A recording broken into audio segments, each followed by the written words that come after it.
नमस्कार दोस्तों, आप सभी का स्वागत है आपका अपने YouTube चैनल पढ़ाई तक में।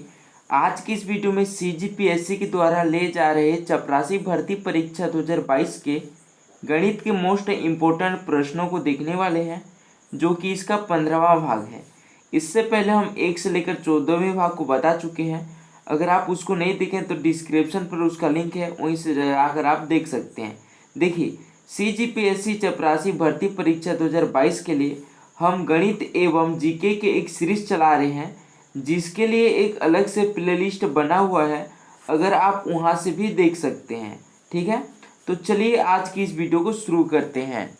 आज का सबसे पहला प्रश्न प्रश्न एक में ये पूछा गया है कि यदि √2n बराबर 64 हो तो n का मान कितना होगा, ये हमें पता लगाना है। देखिए, √2n बराबर 64 है, तो n का मान हमें निकालना है। तो देखिए, सबसे पहले हम 64 को 2 के रूप में लिखेंगे, ठीक है। तो इसको हम क्या लिख सकते हैं, 2 की घात 6 लिख सकते हैं।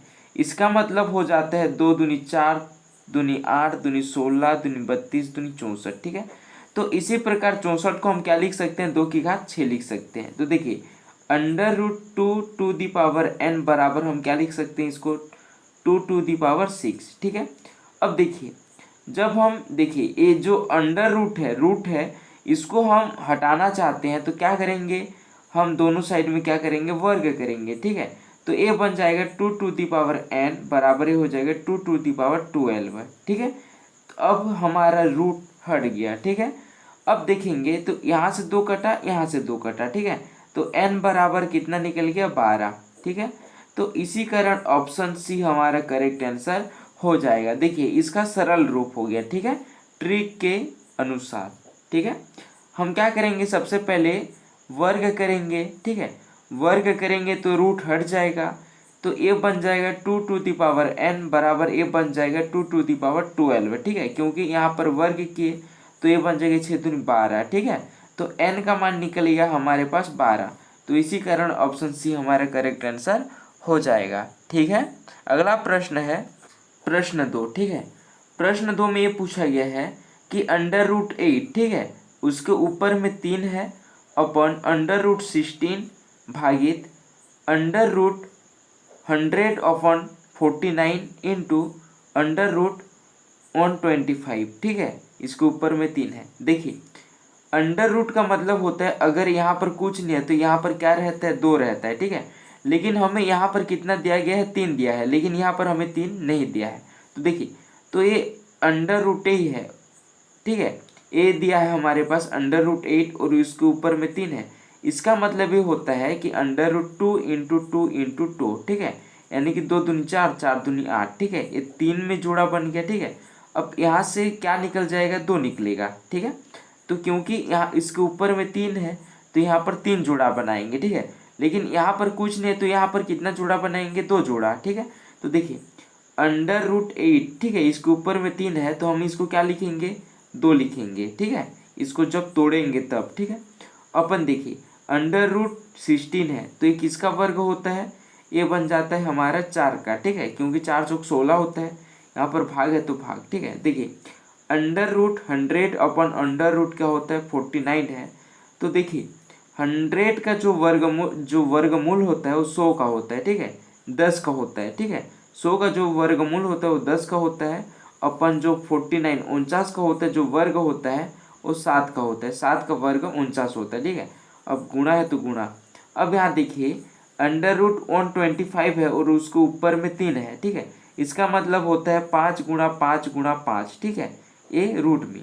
अब देखिए, 5 5 25, 25 5 हो गया 125, ठीक है। अब यहाँ से 5 तीनों का एक जुड़ा बनेगा, ठीक है, यानी कि यहाँ से निकल जाएगा 5, ठीक है। अब यहाँ से देखेंगे ये भाग के रूप में है, जब हम इसको गुणा के रूप में करेंगे तो जो 7 है नीचे का ऊपर चला जाएगा और जो ऊपर का नीचे आ जाएगा। तो चलिए देख लेते, देखिए 2/4 हो गया, ठीक है। भाग को जब हम गुणा के रूप में चेंज करेंगे तो 10/7 का 7/10 हो जाएगा, ठीक है, गुणा 5। इतना समझ में आ गया। अब देखिए, यहाँ से 2 एकम 2, 2 दूनी 4, ठीक है, 5 एकम 5, 5 दूनी 10, ठीक है। तो ए बन गया हमारे पास 7/4, ठीक है। तो तो 7/4 हमारा ऑप्शन ए में है। ठीक है, तो इसी कारण ऑप्शन ए हमारा करेक्ट आंसर हो जाएगा। अगला प्रश्न देख लेते हैं, प्रश्न 3। ठीक है, प्रश्न 3 में ये पूछा गया है कि 8 to the power 1.5 into 4 to the power 2.5 into 2 to the power 3.5। ठीक है, और पूरे का होल स्क्वायर है 4/13।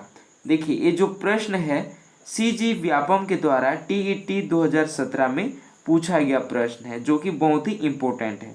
तो देखिए मैं एक बात यहाँ बता देना चाहता हूँ कि जो 1.5 है इसको मैं क्या लिख सकता हूँ 5 बटे, ठीक है, 15/10, या फिर इसको मैं क्या लिख सकता हूँ 5 तिया 15, 5 दूनी 10। ठीक है, इसको मैं 3/2 लिख सकता हूँ। ठीक है, उसी प्रकार 2.5 है तो इसको मैं क्या लिख सकता हूँ 25/10। ठीक है, या फिर इसको 5 5 25, 5 दूनी 10, 5/2 भी लिख सकता हूँ। इसी प्रकार 3.5 है तो मैं इसको 35/10 लिख सकता हूँ। ठीक है, या फिर मैं इसको क्या लिख सकता हूँ 7/क्या लिख सकता हूँ 2। ठीक है, इस प्रकार से भी लिख सकता हूँ। अब देखिए 8 की घात में 1.5 है तो देखिए 8 को मैं सबसे पहले 2 के रूप में चेंज करता हूँ। ठीक है, तो 2 के रूप में चेंज करूँगा तो ए बन जाएगा क्या 2 की घात 2, और पूरे की घात में क्या बन जाएगा 2 की घात 3, और पूरे की घात में बन जाएगा देखिए 1.5 को मैं क्या लिख सकता हूँ 3/2। ठीक है, गुणा 4 को मैं क्या लिख सकता हूँ 2 की घात 2, और पूरे की घात देखिए 2.5 है तो इसको मैं क्या लिख सकता हूँ 5/2। ठीक है, गुणा अब 2 की घात में 2.5 है तो 2 की घात में देखिए 2.5 को मैं क्या लिख सकता हूँ 7/2 लिख सकता हूँ। ठीक है, अब पूरे की घात में कितना दिया है, पूरे की घात में दिया है 4/13।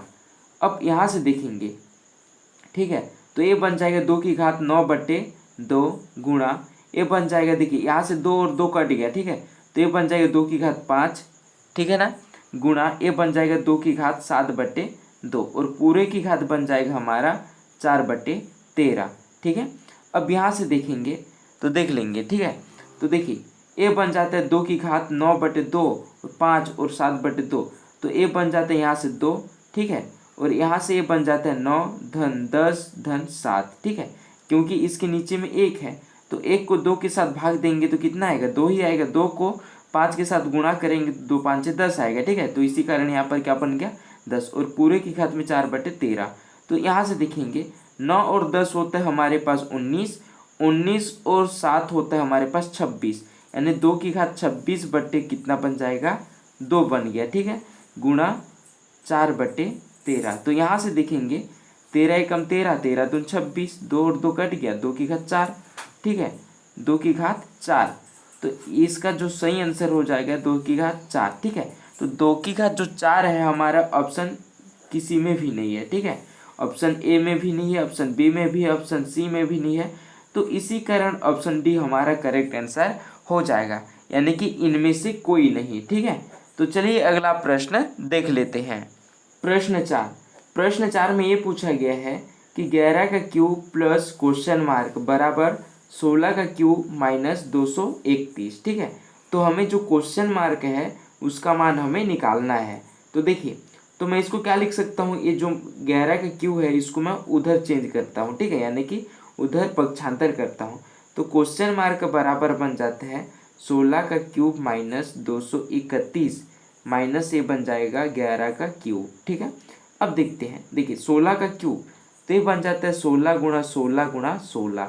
ठीक है, ये बन जाएगा, तो 16 16 होता है हमारा 256। ठीक है, अब 256 गुणा 16, तो देखिए 16 छिक्के होता है 96।